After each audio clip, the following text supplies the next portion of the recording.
I'm wearing my false shirt today because this topic has so much misconception and deception in it, I had to.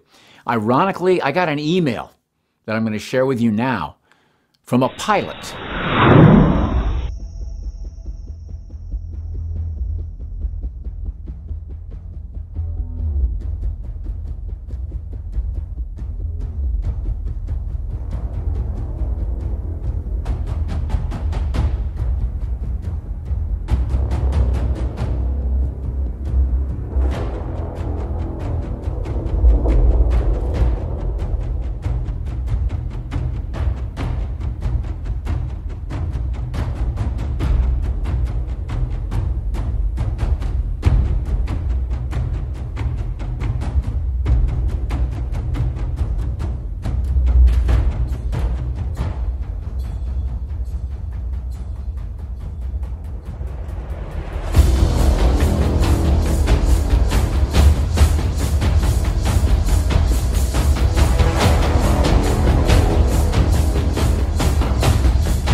Impulses are being redirected.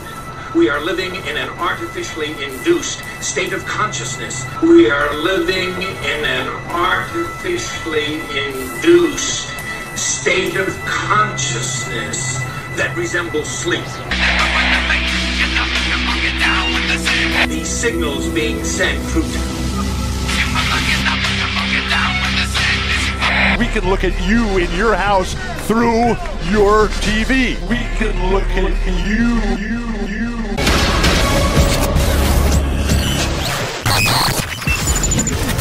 Hi, Steve here. This isn't a controversial subject. It's simply the biggest challenge to our cognitive dissonance.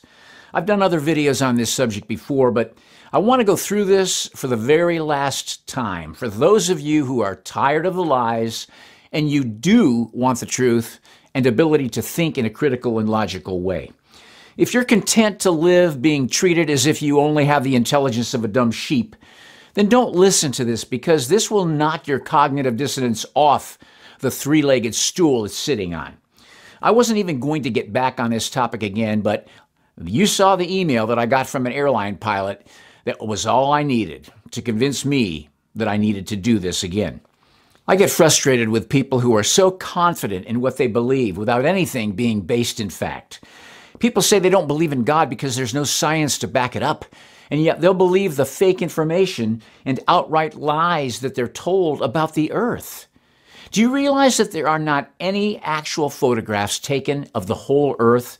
And there have been many researchers who deal with the photography and film who found many problems with the images and alleged photos of the earth upon close analysis. We get a new official image of the earth every few years from NASA. And when we compare one year to another, the exact same perfect diameter globe, by comparison, will reveal entire continents changing in size drastically.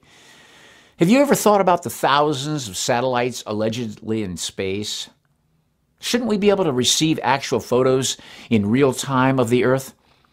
I'm going to tell you why we've been victims of an expensive, elaborate, and carefully orchestrated scam.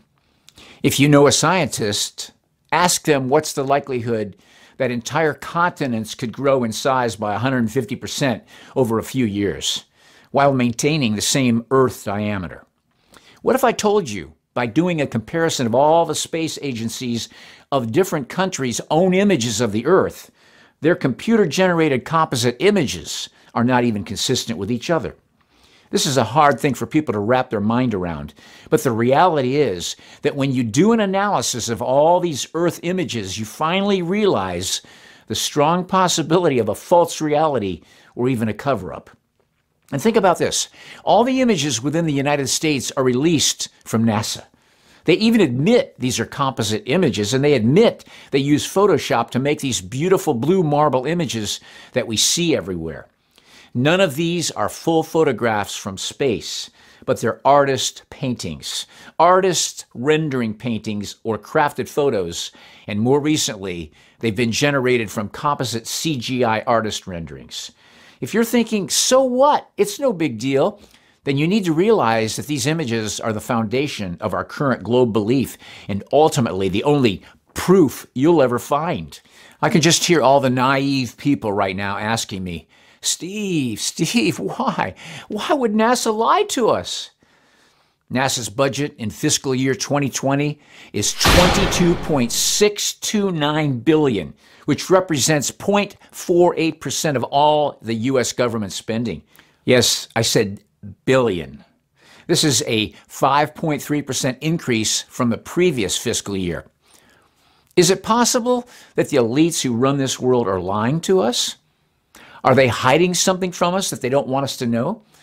If you don't believe that, then you don't understand dominance, power, greed, supremacy, and control, all working in tandem. Try to break free for a second from your programmed understanding and consider the possibility that every image of the earth that you thought was real is actually not real at all. I don't care whether you believe in the Bible or not, but the truth is the Bible description of the earth never mentions any motion, rotation, spinning, floating, or orbiting. In fact, the description of the earth from the Bible talks about it being set on pillars and foundations. In fact, other than earthquakes, the earth is stable and does not move. Now, if you want proof from the Bible, let's go over the scriptures. Let's use the King James Version and the New American Standard. God himself that formed the earth and made it has established it. The Lord by wisdom found the earth, laid the foundations of the earth. The world is firmly established. It will not be moved. He established the earth upon its foundations. And there are 14 more scriptures that I won't even take time right now to read, just to limit the length of this video. But here's the list.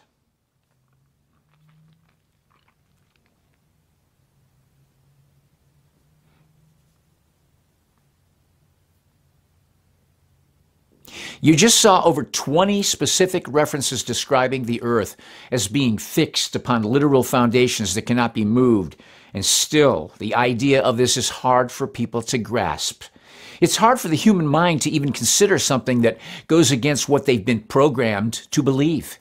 The definition of a foundation is an underlying base or support on which something is built up or overlaid, the lowest load-bearing part of a building.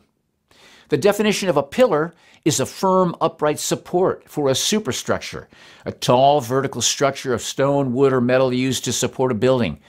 Do you realize that everything we build on Earth has to have a foundation, with the exception of cars, because they have wheels? Virtually everything else has to have a foundation. Everything we build requires this substructure to keep it from settling and shifting. If God made a globe-shaped earth that rotates and spins faster than the speed of a bullet, he would have said something in regards to that and not the opposite. The very term earth in Hebrew is eretz, and it means to be firm. The Hebrews and other ancient cultures believed that the earth was a fixed and immovable plane with foundations supporting it. The modern idea of the ancients being unknowledgeable about this topic because they didn't have rockets and they didn't understand that we lived on a sphere in outer space is completely a misleading trick. Most of us believe the ancient world was a bunch of knuckle-dragging primitive cavemen who spent most of their time rubbing sticks together to make a fire or build a wagon with square wheels. This image was inserted into our subconscious belief intentionally by learning of Neanderthals and Cro-Magnon men, not to mention the cartoons that we watch that help plant some of those ideas into our open sponge-like minds. But this belief is another way to keep us from our true history. These ancient people who God actually spoke to and gave instructions were the people he revealed prophetic information to and details, who also dealt with angelic beings among other supernatural oddities. And the disciples of Yeshua himself had the opportunity to walk with him and be taught by him. Are we really going to continue the lazy argument that these people didn't understand the world they lived in? They had access to far more accurate information in that regard than we think we have today. These are the same people that could circumnavigate the earth by watching the position of the sun and moon, as well as knowing how to accurately read the star positions, their movements in the sky, and what it all meant, including seasons, solstices, equinoxes, and eclipses.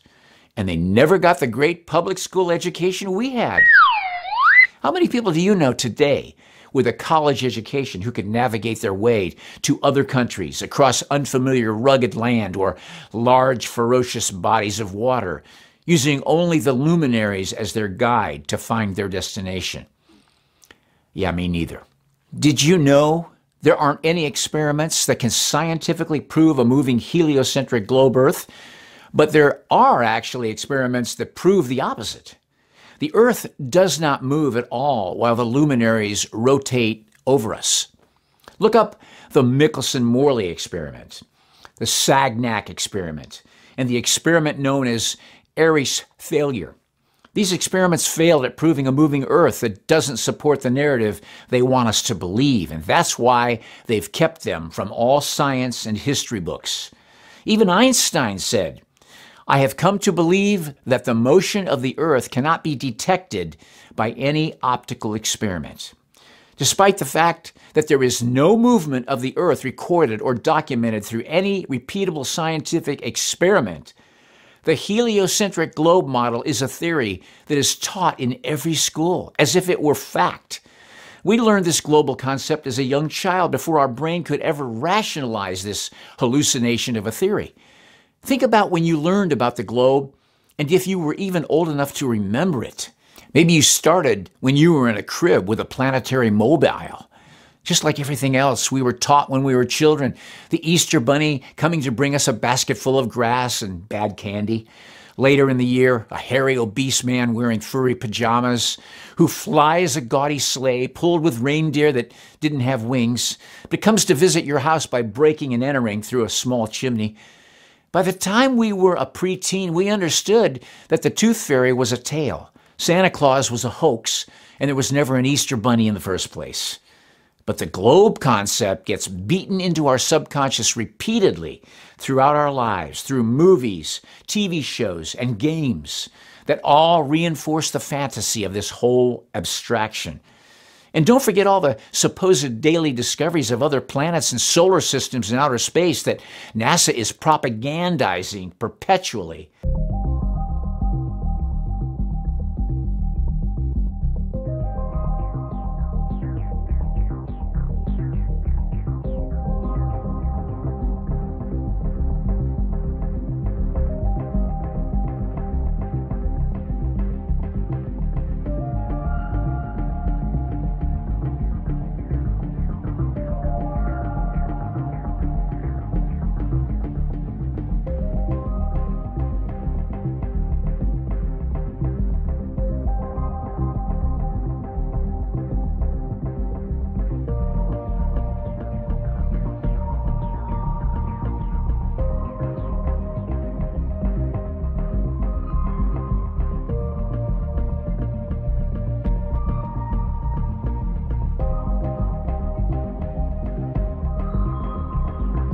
Think about the utter preposterousness we're told to believe, that the Earth is somehow anchored to the sun by the sun's gravity, while the Earth orbits the sun at 66,600 miles an hour, and at the same time it's also rotating 1,037 miles per hour at the equator.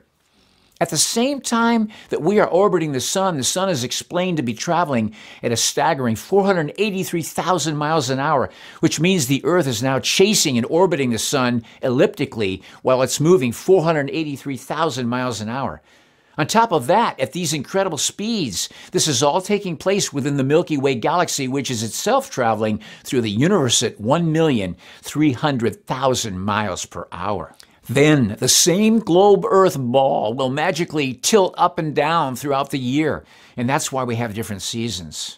Nobody falls off this ball because the Earth has its own magical force of gravity, which is also responsible for defying every experiment conducted by curving large bodies of water around itself, allowing it to stick tightly to the outside of this sphere while it's rotating, spinning, and flying at these insane speeds.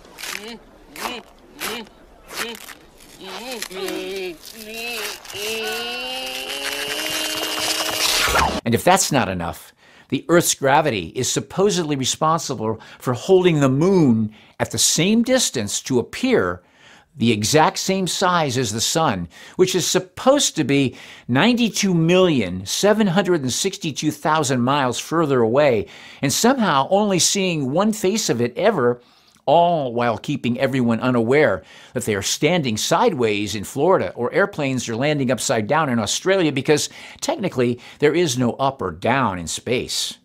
This is what we're told. This is what we're indoctrinated with.